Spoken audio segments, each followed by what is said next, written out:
Hello dear student, I am Dr. Pratik Bankar, your biology mentor. Today we will discuss about the structural organization in animal. In that the two parts is there. One part एक होता है animal tissue, दूसरा part है animal morphology. Morphology में earthworm, cockroach, then frog ऐसे organisms के बारे में पढ़ना है. But आज जो पढ़ने वाले हैं वो है हम animal tissue के बारे में. तो what is animal tissue? In this diagram, ये जो पहला डायग्राम है इसमें मैंने बताया है कि अलग अलग तरह के टिश्यूज हमारे बॉडी में होते हैं. जो ह्यूमन बॉडी है उनके अंदर अलग अलग टाइप के टिश्यूज होते हैं. Connective tissues, muscular tissue, epithelial tissue, then fluid connective tissue, blood होता है, देन बोन्स होते हैं, एडिपोज टिश्यू होते हैं, कार्टिलेज होते हैं. तो ऐसे अलग अलग टिश्यूज जो है उनके बारे में हमें पढ़ना है. ओके, सो पहले हम समझेंगे व्हाट इज टिश्यू. पहले हमें समझना पड़ेगा कि टिश्यू क्या होता है. तो डेफिनेशन क्या कहती है टिश्यू की? टिश्यू की डेफिनेशन ये कहती है कि tissue can be defined as tissue is a group of cell and its intercellular material. Intercellular material मतलब जो सेल के आसपास में, जो सेल के आसपास में बाजू में होगा वो मटेरियल. उसमें हो सकता है कि फ्लूइड हो जिसको हम मैट्रिक्स कहेंगे, या हो सकता है कि फाइबर्स हो. तो ऐसे भी मटेरियल जो सेल के आसपास के हैं वो सारे मिलाकर टिश्यू बनता है. बट ये हमने क्या कहा कि tissue is a group of cell. But ये सेल का ग्रुप जो है वो कैसा होगा? तो वो सिमिलर होना चाहिए स्ट्रक्चर्स के केस में, सिमिलर इन स्ट्रक्चर, और उनका फंक्शनिंग जो है वो सारे मिलकर एक ही फंक्शन करे और एक ही तरह का उनका ओरिजिन होना चाहिए. सो वी कैन से, अगर हम कह रहे हैं तो टिश्यू किसको कह रहे हैं? A group of cell. ठीक है, बट अगर ग्रुप ऑफ सेल में अगर देखते हैं तो ऐसा भी ग्रुप ऑफ सेल जिनका स्ट्रक्चर सेम नहीं है, जिनमें फंक्शन वो अलग अलग करते हैं, ऐसे भी किसी किसी ग्रुप में है. जैसे कि पॉरीफेरा में हम ऑब्जर्व करेंगे तो पॉरीफेरा में क्या है, बाहर की तरफ एक अलग सेल्स का एग्रीगेशन है, बॉडी के बाहर की तरफ, और अंदर की तरफ एक अलग सेल्स का एग्रीगेशन है. तो वो टिश्यू नहीं है, वो सेल के ग्रुप्स है, बट वो सिमिलर नहीं है स्ट्रक्चर में, या फिर वो फंक्शन जो करेंगे वो प्रॉपर एक ही फंक्शन या सेम फंक्शन नहीं कर रहे हैं, और उनका ओरिजिन भी सेम नहीं होगा. तो ऐसे कंडीशन में उनको टिश्यू नहीं कहेंगे. तो टिश्यू के लिए एक प्रॉपर डेफिनेशन जो है, tissue is defined as a group of cell which have similar structure, they perform the similar function and having a same origin along with its intercellular material. Intercellular material के बारे में मैंने बता दिया कि क्या होना चाहिए. तो मैट्रिक्स जिसमें फ्लूइड कंडीशंस में रहेगा और फाइबर्स हो सकते हैं. Okay, so in plant tissue was the term firstly derived. पहले सबसे पहले एनग्रीव नाम का जो साइंटिस्ट था उन्होंने सबसे पहले बताया था कि टिश्यू क्या होता है. अब इन्होंने जो टिश्यू के बारे में बताया वो प्लांट टिश्यू के बारे में बताया, और इन्होंने ये टिश्यू वर्ड सबसे पहले दिया था. ठीक है, किसने दिया था? एनग्रीव. नाम याद रखो, एनग्रीव ये साइंटिस्ट का नाम है. उन्होंने जब दिया तब उन्होंने सिर्फ टिश्यू के नाम के साथ वो नाम प्लांट में होता है ऐसा उन्होंने बताया ग्रुप ऑफ सेल्स के बारे में. बट उसके बाद एनिमल में भी ग्रुप ऑफ सेल्स है, और एनिमल की बॉडी भी सेल्स के ग्रुप से बनी है, मतलब वो भी टिश्यू से बनी है. तो एनिमल टिश्यू ये वर्ड बिचत इस साइंटिस्ट ने दिया था. तो बिचत जो है उन्होंने एनिमल टिश्यू में बहुत सारा काम किया है, एनिमल टिश्यूज के बहुत सारे अलग अलग फील्ड में काम किया है. अब इन्होंने क्या किया, तो उन्होंने बिचत ने अलग अलग टाइप के जो टिश्यूज है उनके ऊपर काम किया और उनके ऊपर स्टडी करके वो अलग अलग टाइप्स भी बताया. तो ये जब बताया गया तो इन पूरी स्टडी को हिस्टोलॉजी ये वर्ड से कहा गया है. तो टिश्यू का जो स्टडी होता है, tissue is studied in the subject और in the branch, that branch is known as histology. Clear? अब बीचत ने बहुत सारा काम किया इसलिए उनको फादर ऑफ हिस्टोलॉजी कहा गया है. देखो, हिस्टोलॉजी में काम करने वाला पहला इंसान जो होगा उसको ही फादर नहीं कहते, या किसी भी साइंस के किसी भी फील्ड में फादर किसको कहते हैं? जिसने ज्यादा काम किया है उनको फादर कहा जाएगा. और वो हिस्टोलॉजी ये वर्ड सबसे पहले अर्नेस्ट मेयर ने दिया था. ओके, तो ये टर्म इसलिए याद रखने हैं, साइंटिस्ट के नाम के ऊपर कभी कभी क्वेश्चंस आते हैं, तो टर्म्स एंड उनके साइंटिस्ट किसने दिए थे उसके ऊपर मैच द पेयर में भी कभी कभी आ सकते हैं, या फिर कभी स्टेटमेंट्स वाले क्वेश्चंस भी आ सकते हैं, तो ये इसलिए इंपॉर्टेंट है। ओके, अब हम जो नेक्स्ट पढ़ने वाले हैं तो एनिमल टिश्यूज के बारे में। तो एनिमल में एपिथेलियल टिश्यू है, नर्वस टिश्यू है, कनेक्टिव टिश्यू है एंड मस्कुलर टिश्यू है। अलग अलग ऐसे 4 टाइप के टिश्यूज है। तो नेक्स्ट हम देखेंगे कि एनिमल टिश्यू किस तरह से डिवाइड किए गए हैं, एनिमल टिश्यू को किस बेसिस पे डिवाइड किया गया है, कैटेगराइज किया गया है, ऐसा भी कह सकते हो। तो based on the origin structure, based on the origin of the tissue, structure of the tissue, location and function. Mainly अगर हम देखें तो ओरिजिन, लोकेशन एंड फंक्शन, इन तीनों के बेसिस पे टिश्यू को 4 कैटेगरी में डिवाइड किया गया। 4 कैटेगरी में डिवाइड किया। सबसे पहला है एपिथेलियल टिश्यू, दूसरा है कनेक्टिव टिश्यू, तीसरा है मस्कुलर टिश्यू और चौथा है नर्वस टिश्यू। अब ये चारों टिश्यूज में कितना कॉन्सेंट्रेशन हमारे बॉडी में इन टिश्यूज का होता है, तो सबसे ज्यादा जो है वो 50% हमारे बॉडी में मस्कुलर टिश्यू है। अब ये मत सोच लेना कि जिसके मसल ज्यादा है या जिसकी बॉडी बिल्डर जो होते हैं, जिनकी बॉडी में ज्यादा डोले शोले होते हैं, उनके पास मसल ज्यादा है। जिनकी बॉडी थीन होगी, दुबला पतला होगा कोई इंसान, उनके बॉडी में भी 50% मसल्स ही होंगे, उनकी बॉडी का 50% मसल्स होगा। और उसके साथ साथ नर्वस टिश्यू जो है वो 10% रहेगा। एपिथेलियल टिश्यू ये मेनली कवरिंग वाला पार्ट होता है, तो ये भी 10%, और कनेक्टिव टिश्यू जो है वो 30% रहेगा। तो ये परसेंटेज कितने होते हैं उसके ऊपर भी इंपॉर्टेंस है उसका भी। अब ये टिश्यू कहां कहां पर हो सकते हैं, उनका ओरिजिन क्या है और उनके फंक्शंस क्या है, तो 1 बाय 1 देखेंगे। सबसे पहला एपिथेलियल टिश्यू। एपिथेलियल टिश्यू का ओरिजिन जर्म लेयर्स के, तीनों भी जर्म लेयर से होता है, एक्टोडर्म, एंडोडर्म और मेसोडर्म। अब ये तीनों जर्म लेयर कहां बनती है, कब बनती है, तो जब जाइगोट से एम्ब्रियो बनता है। जाइगोट से जब एम्ब्रियो बनता है तो एम्ब्रियो में बहुत सारे सेल्स होते हैं, उनकी बाहर की जो लेयर है, बाहर की जो सेल लेयर है उसको हम कहते हैं एक्टोडर्म, ठीक है। जो सबसे अंदर की लेयर होगी उनको एंडोडर्म, और बीच में जो होगी मिडल वो है मेसोडर्म। तो ये तीनों भी लेयर से ये एपिथेलियल टिश्यू बनते हैं। ओके, अब जो कनेक्टिव टिश्यू है वो सिर्फ और सिर्फ मेसोडर्म से बनते हैं। कनेक्टिव टिश्यू सिर्फ और सिर्फ मेसोडर्म से बनते हैं।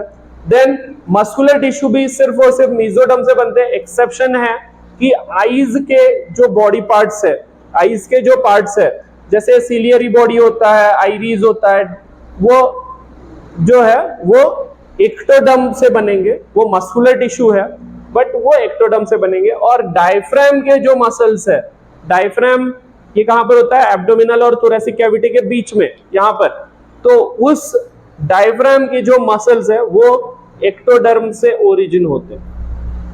बट बाकी का सारा मस्कुलर टिश्यू जो है वो सारे के सारे मस्कुलर टिश्यू मेसोडर्म से ओरिजिनेट होंगे।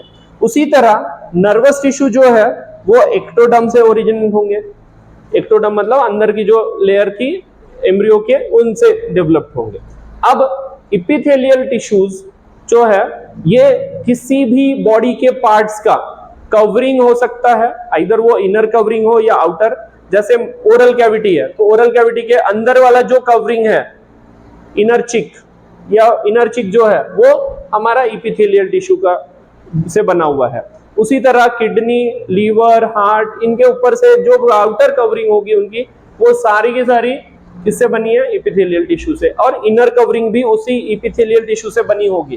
तो उसको हम कह सकते हैं either this tissue are present on the free surface, जो बाहर की तरफ है, या फिर इनर सरफेस की तरफ हो सकती है। तो इनर सरफेस की तरफ वो फ्लूइड को फेस करेगी, आउटर सरफेस की तरफ आइदर वो फ्लूइड को फेस कर सकते हैं या फिर एनवायरमेंटल एयर को फेस करेगी। ओके, अब जो एपिथेलियल टिश्यू का फंक्शन है तो ये आइदर बाहर होगी या अंदर की तरफ होगी। बाहर होगी तो कवरिंग करेगा। Okay, so first function is covering, अब कवर कर रहा है मतलब प्रोटेक्ट भी कर रहा है बाहर के एनवायरनमेंट से या फ्लूइड से अंदर में, तो प्रोटेक्शन वो उसका फंक्शन हो गया। अब फ्लूइड में से कुछ मटेरियल वो एब्जॉर्ब भी करते होंगे, कुछ मटेरियल फ्लूइड में सीक्रेट भी करते होंगे, कुछ एक्सक्रेट भी करते होंगे, तो उनको एब्जॉर्प्शन, सिक्रेशन और एक्सक्रीशन ऐसे भी फंक्शंस है। बट साथ ही साथ जो रिप्रोडक्शन का फंक्शन है, तो रिप्रोडक्शन में जो गैमेट्स फॉर्मेशन होता है, गैमेट कौन कौन से हैं, तो स्पर्म एंड ओवा, जो स्पर्म मेल के अंदर होता है, मेल में प्रोड्यूस होता है वो, और फीमेल में जो ओवम प्रोड्यूस होता है, ये दोनों भी इपिथेलियल टिश्यू से बनते हैं। ठीक है, सो reproduction point of view epithelial tissue important है।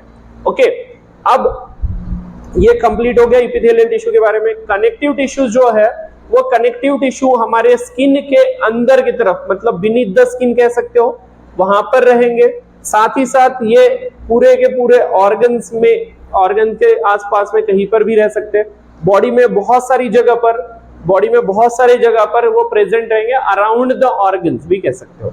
तो अलग अलग, जैसे हमारे बॉडी में ब्लड है, स्केलेटल टिश्यू में बोन्स है, लिम्फ है, और जो कार्टिलेज है, टेंडन है, ये सारे के सारे जो टिश्यूज है, ये सारे कनेक्टिव टिश्यूज में इन्वॉल्व होता है। तो मेनली जो ब्लड है, तो ब्लड हमारे बॉडी में हर जगह पर है, मोस्ट ऑफ द जगह पर है, तो उसके हिसाब से हम बोल सकते हैं कि ये बॉडी में हमें कहीं पर भी मिलेंगे, बिलो द स्किन, स्किन के अंदर। ओके, अब ये इनका फंक्शन क्या होता है, तो ये लिंक एक दूसरे को कनेक्ट करते हैं, मतलब अटैचमेंट करेंगे या लिंकेज करेंगे। साथ ही साथ वो सपोर्ट भी देते हैं बॉडी के हर एक पोजीशन में, बॉडी को रखने के लिए, मतलब बैठे हैं तो बैठा रहना चाहिए, खड़े हैं तो खड़े रहना चाहिए, तो स्टैंडिंग पोजीशन या किसी भी पोजीशन में वो सपोर्ट करते हैं उस पोजीशन में रहने के लिए बॉडी को। ओके, साथ ही साथ वो ट्रांसपोर्ट एंड स्टोरेज ये भी फंक्शन प्ले करते हैं। Okay, fat storage is the main, साथ ही साथ वो ट्रांसपोर्ट भी करेंगे सारी की सारी मटेरियल जो ब्लड ट्रांसपोर्ट करता है, इस वजह से उन्हें कनेक्टिव टिश्यू में ब्लड आता है, तो वो भी एक फंक्शन उनका है। अब मस्कुलर टिश्यू का क्या फंक्शन है और ये कहां पर प्रेजेंट होता है? मस्कुलर टिश्यू बेसिकली हार्ट में, contractile wall of the heart, जो हार्ट के पंपिंग ऑर्गन है हार्ट हमारे बॉडी का, उसकी जो वॉल है, वो वॉल किससे बनी है? तो मस्कुलर टिश्यू से, कार्डियक मसल जिसको हम कहते हैं, उससे बना है। उसके अलावा जो मेजर ऑर्गन्स है, उन ऑर्गन्स के जो भी वॉल्स है, जितनी भी वॉल है, मेजर ऑर्गन्स है, उनमें भी ये मसल्स प्रेजेंट होते हैं। और साथ ही साथ जो बोन्स के साथ में, बोन्स के पास में जो रहते हैं, वो भी मसल्स होते हैं। ओके, तो 3 टाइप के मसल्स है, वो बाद में हम डिटेल में पढ़ेंगे। अभी के लिए तो ये समझो कि मस्कुलर टिश्यू जो है वो हमारे बॉडी में बहुत सारी जगह पर है। उसी तरह through out the body nervous tissue भी रहता है, बट ये लेस क्वांटिटी में होता है। ओके, अब मस्कुलर टिश्यू का फंक्शनिंग क्या क्या है? तो वॉलंटरी एक्शन, जो ब्रेन हमारे बॉडी से जो एक्टिविटीज करवाता है, वो सारी एक्टिविटीज मस्कुलर टिश्यू करेगा। उसमें इनवॉलंटरी एक्शंस भी, जैसे हार्ट का पंपिंग है, रुकता नहीं है, तो वो इनवॉलंटरी एक्शन है, वो कंटिन्यूअस पंपिंग कर रहा है, कंटिन्यूअस काम कर रहा है, तो ऐसी भी मूवमेंट या ऐसी भी एक्टिविटीज जो है वो मस्कुलर टिश्यू करता है। तो उसके साथ साथ जो ब्लड का फ्लो है, तो उसको पंपिंग करना, ये भी उसका फंक्शन है। और ऑर्गन्स को, डिफरेंट ऑर्गन्स को प्रोटेक्ट करके उसका स्ट्रक्चर मेंटेन करना, ये भी उसका फंक्शन है मस्कुलर टिश्यू का। अब बच्चा जो है नर्वस टिश्यू का बहुत सिंपल सा फंक्शन है। एक तो नर्व इंपल्स को जनरेट करना मतलब नर्व इंपल्स प्रोड्यूस करना, उसके बाद उसको कंडक्ट करना, जहां पर प्रोड्यूस हुआ है, फॉर एग्जांपल ब्रेन में प्रोड्यूस होता है, तो प्रोड्यूस वहां पर होने के बाद वो कंडक्ट करना हमारे हाथ तक, पैर तक या किसी भी बॉडी पार्ट तक उसको लेके जाना, और लेके जाने के बाद वहां पर उसका कंट्रोलिंग करना और इसका इम्प्लीमेंटेशन करवाना। तो ये सारा का सारा फंक्शनिंग, जो नर्व इंपल्स को जनरेट करना, कंडक्ट करना एंड कंट्रोल करना, ये सारा का सारा फंक्शन नर्वस टिश्यू का होता है। ओके, अब यहां पर हमने देखे यहाँ कि ये 4 टाइप के टिश्यूज है, बट ये 4 में से अभी जो हम सबसे पहला पढ़ने वाले हैं वो है epithelial tissue. Okay, epithelial tissue के बारे में हमने अभी क्या देखा क्या समझा? तो इपिथेलियल टिश्यू ये तीनों जर्म लेयर से बनती है। तीनों जर्म लेयर का मतलब ये टिश्यू एक्टोडर्म, एंडोडर्म और मेसोडर्म तीनों तरह के जर्म लेयर से बनती है और ये अलग अलग फंक्शंस प्ले करते हैं। तो सिक्रेशन भी कर रहा है, प्रोटेक्शन भी कर रहा है, उसके बाद स्टोरेज भी कर रहा है, उसके बाद एब्जॉर्प्शन भी कर रहा है, एक्सक्रीशन भी कर रहा है और रिप्रोडक्शन में भी इंपॉर्टेंट रोल प्ले कर रहा है। ओके, अब इस टिश्यू के बारे में जब हम समझेंगे तो ये टिश्यू क्या है, तो इपी और थेलिया इस वर्ड का मतलब पहले हम समझेंगे। ओके, इपीथेलिया या इपिथेलियम, ये टिश्यू को हम group of tissue which grow, group of cell which grow on other tissue, जो दूसरे टिश्यू के ऊपर जिंदा रहता है या दूसरे टिश्यू के ऊपर डिपेंड रहता है। अब इसमें ईपी का मतलब, ईपी एक वर्ड है, ईपी का मतलब होता है अपॉन, ठीक है, और थेलिया का मतलब होता है ग्रो।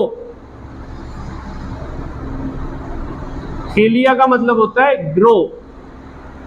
जो टिश्यू दूसरे किसी टिश्यू के ऊपर ग्रो करेगा, grow upon the other tissue, that type of tissue are known as the epithelial tissue और इपिथेलियम। ठीक है, अब ये इपिथेलियम, ये वर्ड रूएश ये साइंटिस्ट था, उन्होंने दिया इपिथेलियल टिश्यू। ये इपिथेलियम टिश्यू ये लैटिन लैंग्वेज से लिया गया वर्ड है और उसी इपिथेलियल टिश्यू को शॉर्ट फॉर्म में या शॉर्ट में हम इपिथेलियम कहते हैं। Layer of the epithelial tissue is known as the epithelium. अब ये लेयर कैसी होती है, तो यूनिफॉर्म होगी, मतलब सारे के सारे सेल्स कैसे होंगे, सेम टाइप के होंगे।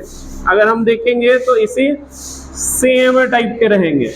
ओके, उसके न्यूक्लियस भी सेम रहेंगे। अब देखो तो ये सेम टाइप की लेयर में रहेंगे, एक लेयर में यूनिफॉर्म है। उनमें एक खासियत दूसरी ये है कि उनमें इंटरसेलुलर स्पेस, मतलब दो सेल के बीच में, ऐसे है क्या, नहीं, दो सेल के बीच में स्पेस नहीं है। ये देखो, ये यहाँ पर स्पेस है बट यहाँ पर नहीं है, तो इपिथेलियल टिश्यू ये करेक्ट है। इस टाइप के टिश्यू को हम इपिथेलियल टिश्यू नहीं करते, बहुत रेयरली किसी टिश्यूज में वो स्पेस थोड़ी बहुत रहेगी बट उसमें बहुत ज्यादा इंटरसेलुलर स्पेस नहीं प्रेजेंट रहेगी। जो दो सेल के बीच में स्पेस होती है वो यहाँ पर प्रेजेंट नहीं होगी। ठीक है, अब इनके बारे में एक और खासियत यह है कि अगर वहां पे स्पेस नहीं है, यहाँ पर कोई भी तरह की स्पेस नहीं है, तो हम ये कह सकते हैं क्या कि वहां पर स्पेस नहीं है तो ब्लड कैपिलरी यहाँ पर आ सकती है? नहीं, ब्लड कैपिलरी जहां से एंटर करना चाहे तो यहाँ पर ब्लड कैपिलरी आ ही नहीं सकती। मतलब नर्व्स और ब्लड कैपिलरीज और lymphatic capillaries are not present. क्या कहा मैंने? नो और less intercellular space means no और no blood capillaries, no lymphatic capillaries and not a single nerve is present in the epithelial tissue। ये समझ में आया? अब एक बात को समझो कि यहाँ पर ये हमेशा किसी दूसरे टिश्यू के ऊपर रहती है, इसका मतलब ये कहाँ किसके ऊपर रहेगी? तो ये ऑलवेज कनेक्टिव टिश्यू के ऊपर रहेगी, कनेक्टिव टिश्यू के ऊपर ये प्रेजेंट रहेगी। बट ये कनेक्टिव टिश्यू के ऊपर रहने से इसका क्या बेनिफिट होगा? तो कनेक्टिव टिश्यू के ऊपर रहने से इनमें कनेक्टिव टिश्यू से उनको न्यूट्रिशन मिलेगा। जो ब्लड प्रोवाइड करता था वो सारी चीजें, ब्लड से जो प्रोवाइड होती थी या लिम्फ से जो प्रोवाइड होती थी, वो सारी चीजें यहाँ पर कनेक्टिव टिश्यू से सप्लाई होगी। ठीक है, अब इनके खासियत एक है, जो इनमें पावर ऑफ रीजनरेशन प्रेजेंट है। पावर ऑफ रीजनरेशन ये इपिथेलियल टिश्यू में हाईएस्ट है, नर्वस टिश्यू में है बट वो बहुत कम है। बहुत मतलब एक बार एक कोई न्यूरॉन या नर्व सेल्स डैमेज हो गया या कोई नर्व डैमेज हो गई तो वो नर्व दोबारा से प्रोड्यूस नहीं होती। बट इपिथेलियल टिश्यू के बारे में क्या है? इपिथेलियल टिश्यू एक बार डैमेज हो गया तो दोबारा से आ जाएगी, दूसरी बार डैमेज होगा तीसरी बार आ जाएगी। तो पावर ऑफ जनरेशन या पावर ऑफ रीजनरेशन हम कहेंगे बहुत ज्यादा है इसमें, फास्ट ग्रो होगा, फास्टली वो डेवलप होगी।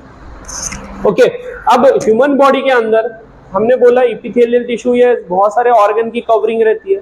तो जैसे लंग्स है या फिर इंटेस्टाइन है या फिर ऊसोफेगस है, तो ऐसे बहुत सारे ऑर्गन्स की जो कवरिंग है वो इपिथेलियल टिश्यू से होती है।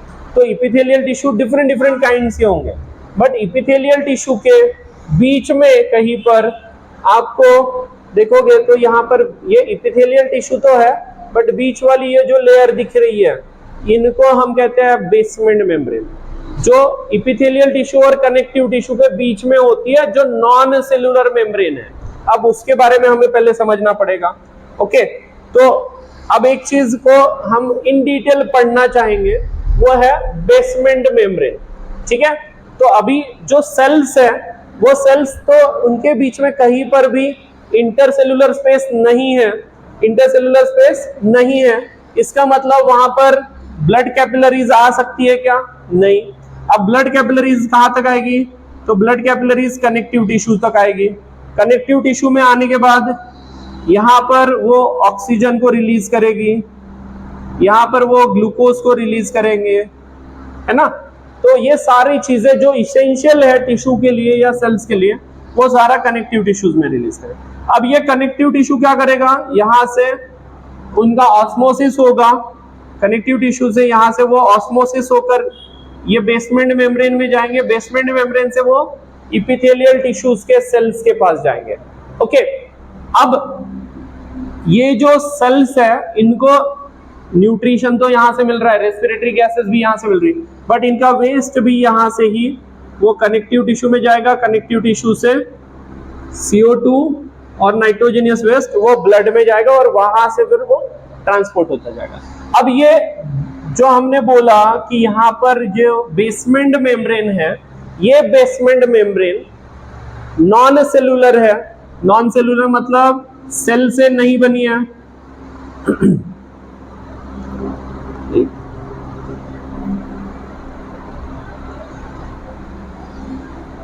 नॉन सेलुलर लेयर है, ठीक है। अब नॉन सेलुलर लेयर में बेसमेंट मेम्ब्रेन दो अलग अलग लेयर से बनी है। एक ऊपर का जो लेयर है ये है बेसल लैमिला, और नीचे वाला जो है वो है रेटिकुलेट लैमिला। अब बेसल लैमिला जो है ये ऊपर जो इपिथेलियल टिश्यूज के पास में इपिथेलियल सेल से कनेक्टेड है वो वाला है, ये स्पेसिफिकली हम कहेंगे ग्लाइकोप्रोटीन से बना हुआ है, ग्लाइकोप्रोटीन से बना हुआ है बेसल लैमिला। अब नीचे वाला जो रेटिकुलेट लैमिला है ये म्यूकोपॉलीसैकेराइड से बना है। म्यूकोपॉलीसैकेराइड और ग्लाइकोप्रोटीन ये दोनों भी क्या है? तो ये बायोमोलिक्यूल है। ये प्रोटीन ग्लाइकोप्रोटीन जिसमें ग्लूकोज अटैच है, ऐसे प्रोटीन से बना होगा यहाँ पर। और ये जो नीचे वाला है रेटिकुलेट लैमिला, ये कैसा है? तो ये म्यूकोपॉलीसैकेराइड से बना है, ठीक है। म्यूकोपॉलीसैकेराइड उसी का नाम है हाइल्यूरोनिक एसिड। हाइल्यूरोनिक एसिड आपने सुना होगा।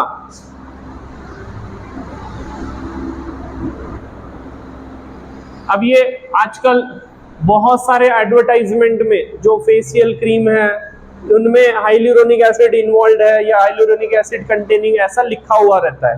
तो बेसिकली हाइल्यूरोनिक एसिड यहाँ पर प्रेजेंट होता है रेटिकुलेट लैमेला में। अब उसके साथ साथ यहाँ पर रेटिकुलेट फाइबर्स या फिर कोलेजिन फाइबर्स, ऐसे बहुत सारे छोटे छोटे फाइबर्स होते हैं। तो वो फाइबर्स यहाँ पर रेटिकुलेट लैमिला में प्रेजेंट होते हैं इन द म्यूकोपॉलीसैकेराइड। म्यूकोपॉलीसैकेराइड के अंदर रेटिकुलेट फाइबर्स और कोलेजिन फाइबर प्रेजेंट है, और नीचे में कनेक्टिव टिश्यू, ऊपर में इपिथेलियल टिश्यू। ओके, अब ये हो गया हमारा बेसमेंट मेम्ब्रेन के बारे में।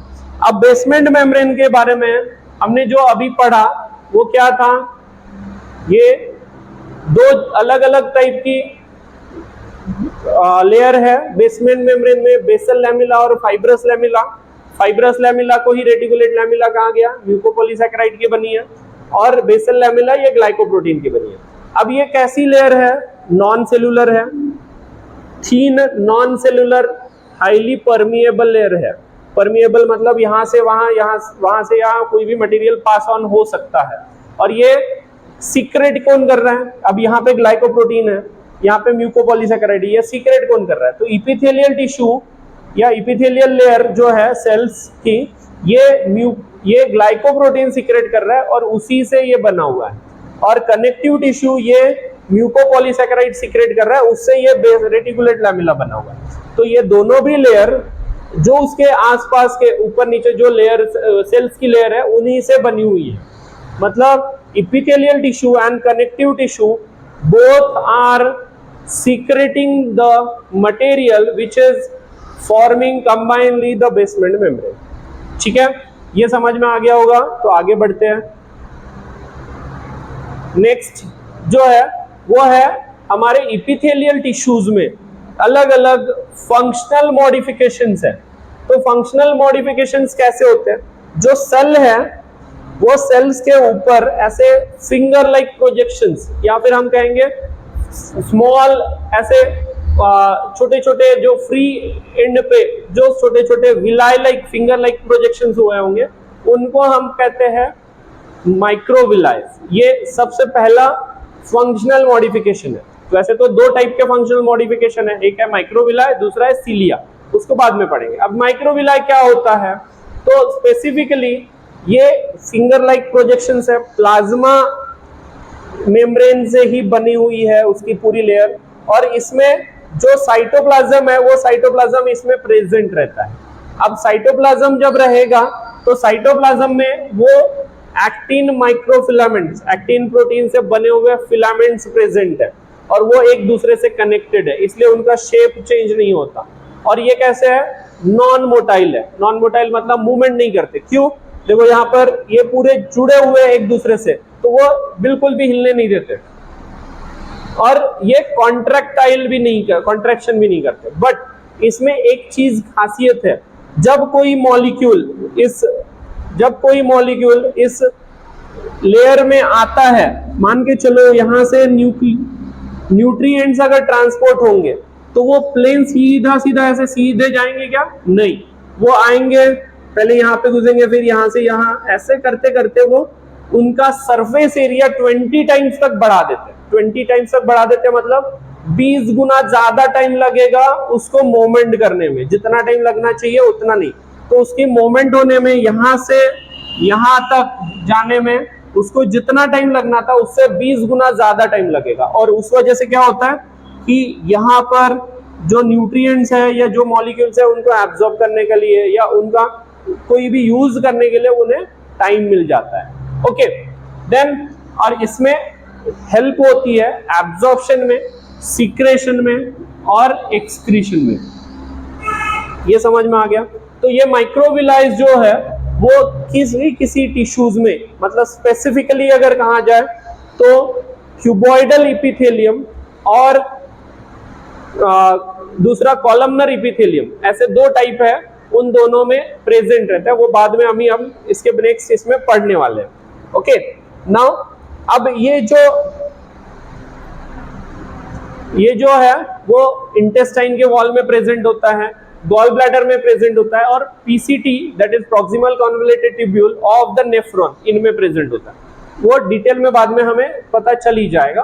अभी दूसरा जो है मैंने बोला था सीलिया, तो सीलिया ये दो टाइप के होते हैं। सीलिया दो टाइप में कैसे है? तो एक होता है काइनोसीलिया जो मूवमेंट करता है, दूसरा होता है स्टीरियोसीलिया जो मूवमेंट नहीं करता या मूवेबल नहीं है, जो स्टेडी है। स्टीरियो का मतलब होता है स्टेडी रहना। ओके, तो ऑन दैट बेसिस काइनोसीलिया जो है वो क्या करते हैं? तो ये लॉन्ग होते हैं, लॉन्ग प्रोसेसेस है।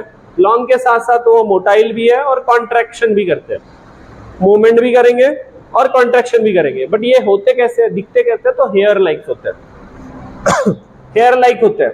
अब ये हेयर लाइक स्ट्रक्चर से वजह से वो क्या करेंगे, जो भी वहां से फ्लूइड या मटेरियल पास ऑन हो रहा है उनको वेव्स के फॉर्म में उनको हेल्प करेंगे मूवमेंट करने में। तो मूवमेंट करने में म्यूकस का या पार्टिकल्स का मूवमेंट करने में वो हेल्प करते हैं।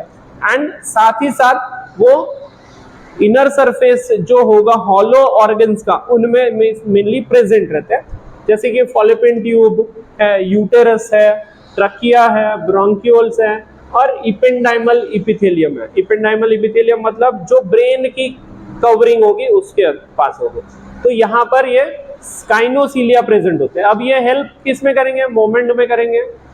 फ्लूइड के मोमेंट में करते हैं, और साथ ही साथ ये कॉन्ट्रैक्शन भी करते हैं, तो उस वजह से कॉन्ट्रैक्शन रिलैक्सेशन की वजह से वो फोर्स भी लगा सकते हैं।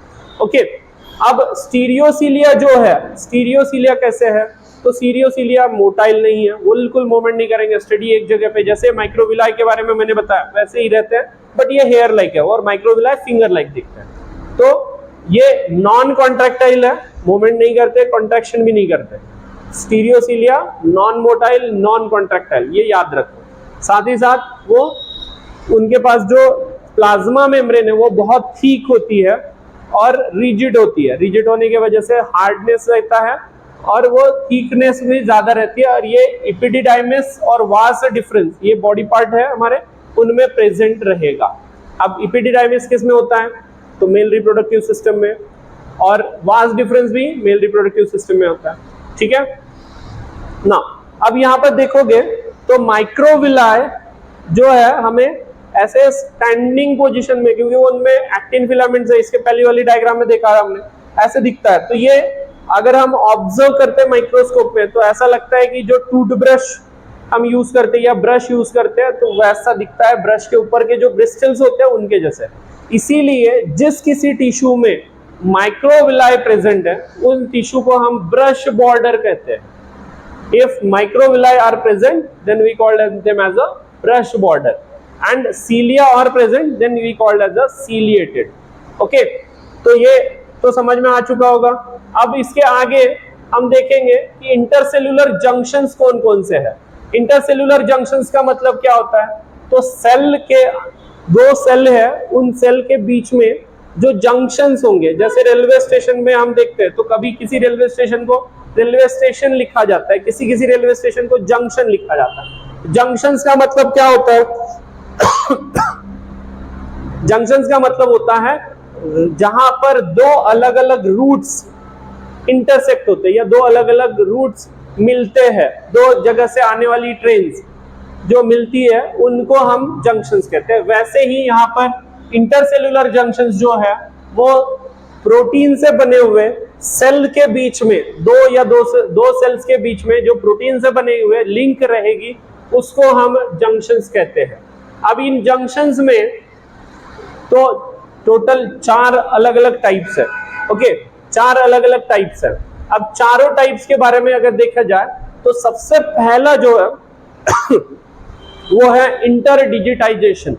इंटरडिजिटाइजेशन जो है ये कैसा होता है, तो एक सेल दूसरा सेल एक दूसरे से जुड़ा हुआ है, बट उनकी जो सरफेस होती है, जो ज्वाइनिंग है, प्लाज्मा मेम्ब्रेन जो होती है वो सेम शेप में नहीं होती या सेम जगह से नहीं, तो बल्कि एक दूसरे का ऐसा फिंगर लाइक स्ट्रक्चर्स फॉर्म करेंगे। यहाँ पर ये दिखाया हुआ है, ये जो नीचे वाला सेल है इसकी ये फिंगर लाइक स्ट्रक्चर बनी है। अब ये फिंगर लाइक स्ट्रक्चर दूसरे सेल के अंदर ऐसे जाती है, तो वो एक दूसरे से कनेक्टेड है। जंक्शन से मतलब एक दूसरे से कनेक्टेड है, बट वो फिंगर लाइक स्ट्रक्चर से कनेक्टेड है, फिंगर लाइक स्ट्रक्चर बनाकर एक दूसरे से कनेक्टेड है। तो डिजिट्स, इंटरडिजिटाइजेशन में डिजिट का मतलब होता है फिंगर्स, और फिंगर्स के जैसे जो कनेक्टेड है उनको हम कहते हैं इंटरडिजिटाइजेशन। अब ये कहां पर दिखते हैं, किस इपिथेलियम में दिखेंगे, तो ट्रांजिशनल इपिथेलियम जो होगा उसी में ये दिखेगा। ठीक है, ट्रांजिशनल इपिथेलियम में ये मेनली दिखते हैं, बाकी भी एक दो जगह पर दिखेंगे, बट मेन यहाँ पर ट्रांजिशनल इपिथेलियम में। उसके बाद टाइट जंक्शन। टाइट जंक्शन जो है ये बहुत इंपॉर्टेंट है, इसके ऊपर नीट पे अभी तक कम से कम 4 बार क्वेश्चन आ चुका है। जो लास्ट 10 इयर्स में भी अगर देखोगे तो हर साल, ऑलमोस्ट हर साल इनके ऊपर क्वेश्चंस आते हैं इंटरसेल्यूलर जंक्शंस में, और उसमें मेनली एक तो टाइट जंक्शन या फिर दूसरा जो होता है गैप जंक्शन, ये 2 इंपॉर्टेंट पॉइंट्स है। ओके, ठीक है, तो इनमें से टाइट जंक्शन जो है, तो टाइट जंक्शन होता क्या है, तो एक होता है कि इंटरलॉकिंग सिस्टम के जैसा 2 मेम्ब्रेन है जिसको हम, जैसे हमने देखा होगा कि कपड़ा जो होता है एक कपड़े के साथ दूसरे कपड़े का सिलाई किया जाता है तो वो जुड़ जाता है एक दूसरे से, तो वैसे ही यहाँ पर प्रोटीन से इनके जो सेल होंगे, 2 सेल है, उनके मेम्ब्रेन के बीच में की स्पेस कम करनी है और वो सेल को एक दूसरे से अटैच करके रखना है। तो यहाँ पर क्या बनाएंगे, टाइट जंक्शंस बनाया जाता है। अब ये टाइट जंक्शन कौन बनाता है, तो प्रोटीन बनाता है। और ये क्या काम करेगा, तो ये लीकेज होने से कोई भी फ्लूइड प्लाज्मा मेम्ब्रेन के अंदर जो सेल का साइटोप्लाज्म में जो फ्लूइड है उसको लीक होने से बचाएगा, उसको लीक होने से बचाएगा। और वो उसमें ऐसे सिलाई जैसे हम करते हैं वैसा ही स्ट्रक्चर दिखता है। तो इनमें बेसिकली ये कॉलमनर इपिथेलियम टिश्यूज में ज्यादातर पाए जाते हैं। और उसके बाद वाला जो है वो है डेस्मोसोम या एदरिंग जंक्शन जिसको कहा जाता है।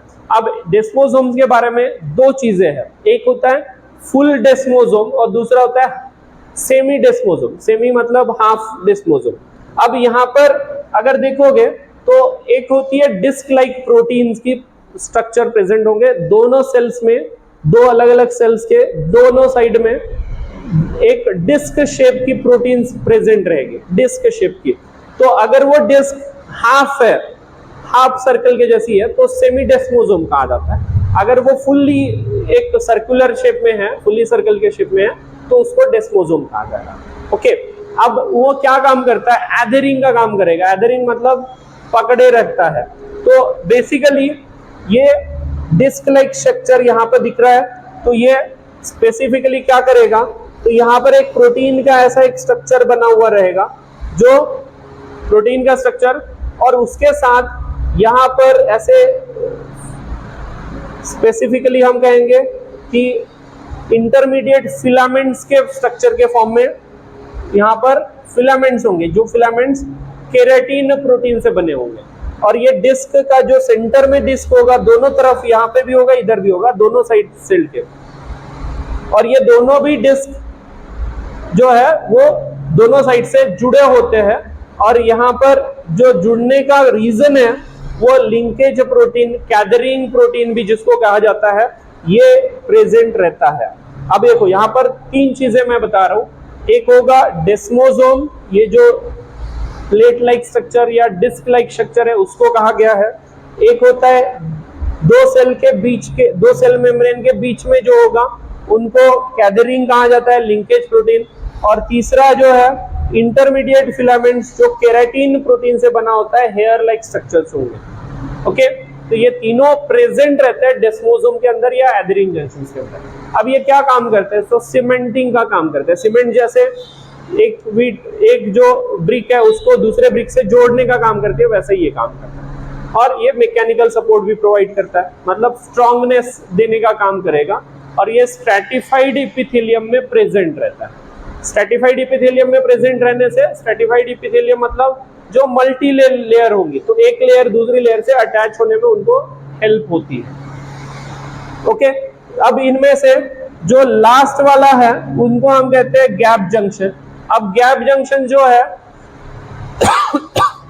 यहां पर स्पेसिफिकली एक सेल दूसरे, so gap junction is the junction or we can say it is the structure of protein जो दोनों तरफ से सेल के दोनों मेम्ब्रेन के पास प्रोटीन्स होते हैं और दोनों प्रोटीन्स एक दूसरे के अंदर घुसे हुए रहेंगे। तो अगर हम देखेंगे तो चैनल प्रोटीन्स जो है, चैनल प्रोटीन का बना हुआ एक स्ट्रक्चर रहेगा जो स्पेसिफिकली हम कहते हैं कि वो दोनों इंटरसेलुलर स्पेस के बीच में प्रेजेंट रहेगा। इंटरसेलुलर स्पेस के दोनों सेल की मेम्ब्रेन जो है उसके इंटरसेलुलर स्पेस में वो प्रेजेंट रहेगा, बट वो दोनों के बीच में कम्युनिकेशन करवाता है। तो एक सेल को दूसरे सेल में मान लो कि कोई एक मॉलिक्यूल भेजना है, फॉर एग्जांपल कैल्शियम आयन भेजना है, तो वो कहां से भेजेगा, तो ये इसी गैप जंक्शन से वो एक सेल से दूसरे सेल में भेज सकता है। ओके, उसी तरह वो बहुत रैपिडली ट्रांसफर करता है क्योंकि वो प्रोटीन उसे रोकेगा नहीं, वहां पे गैप जंक्शन है। तो जो गैप जंक्शंस होते हैं वहां पर स्पेसिफिकली कॉनेक्सिन नाम के प्रोटीन्स होते हैं। वो कॉनेक्सिन कैसे है, तो 6 अलग अलग टाइप के प्रोटीन्स एक दूसरे के कवर करते हैं और उनके बीच में से गैप रहेगा, उन गैप में से कोई भी वो ओपन क्लोज कर सकते हैं। वो प्रोटीन पास आएंगे तो क्लोज हो जाएगा, प्रोटीन दूर जाएंगे तो ओपन हो जाएगा। इस तरह से वो गैप जंक्शंस काम करता है। तो सेल का कम्युनिकेशन करने का कौन सा जंक्शन है, तो गैप जंक्शन। इसके ऊपर भी क्वेश्चन आ चुका है नीट में इसके पहले। और टाइट जंक्शन जो है to prevent the leakage of the cellular material, तो कौन सा जंक्शन होता है, तो टाइट जंक्शन। ये इसके ऊपर भी एक दो बार क्वेश्चंस, बहुत सारे क्वेश्चंस ऐसे आए हुए हैं। और intercellular junction is the important topic of this full chapter, बहुत इंपॉर्टेंट टॉपिक है। ओके, अब इसके बारे में हमें अगर देखेंगे तो हम आज क्या क्या पढ़ा, हमने एक रिवाइज करवा देते हैं। तो हमने क्या पढ़ा कि 4 टाइप के टिश्यूज होते हैं एनिमल के अंदर, उनमें से इपिथेलियल टिश्यू एक है। इपिथेलियल टिश्यूज में सेल के बीच में इंटरसेल्यूलर स्पेस नहीं के बराबर में रहती है, और उनमें सीलिया भी हो सकते हैं या माइक्रोविलाई भी हो सकते हैं, वो भी हमने पढ़ लिया। अब अगर इनके बीच में जैसे इपिथेलियल टिश्यू है और कनेक्टिव टिश्यू के ऊपर ये प्रेजेंट रहेंगे, तो इनके बीच में बेसमेंट मेम्ब्रेन प्रेजेंट रहेगी जो बेसल लैमेला और रेटिकुलेटिव लैमेला से बना हुआ है, ये भी हमने पढ़ा। अब इपिथेलियल के अंदर जो नर्व के सेल्स है वो नहीं पहुंच रहे, अंदर नहीं जा रहे, और जो ब्लड कैपिलरीज है या लिम्फेटिक कैपिलरीज है वो भी इनके अंदर इपिथेलियम टिश्यू के अंदर नहीं जाती है। तो बल्कि जो ब्लड की कैपिलरीज है वो कनेक्टिव टिश्यूज तक रहेगी, कनेक्टिव टिश्यू से वो बेसमेंट मेम्ब्रेन के पास ट्रांसपोर्ट करेगी मटेरियल, और बेसमेंट मेम्ब्रेन से इपिथेलियल टिश्यू वहां से एब्जॉर्ब करेगा। यही सारा टॉपिक हमने आज पढ़ा, और 4 अलग अलग टाइप के जंक्शंस पढ़े, टाइट जंक्शन, एडेसिव, डेस्मोसोम्स को, गैप जंक्शंस, और एक था इंटरडिजिटाइजेशन। ये 4 अलग अलग टाइप के जंक्शंस भी पढ़ लिए। अभी आज के लिए ये लेक्चर यहीं पे स्टॉप करते हैं, बाकी का हम नेक्स्ट लेक्चर में पढ़ेंगे। Okay, thank you very much.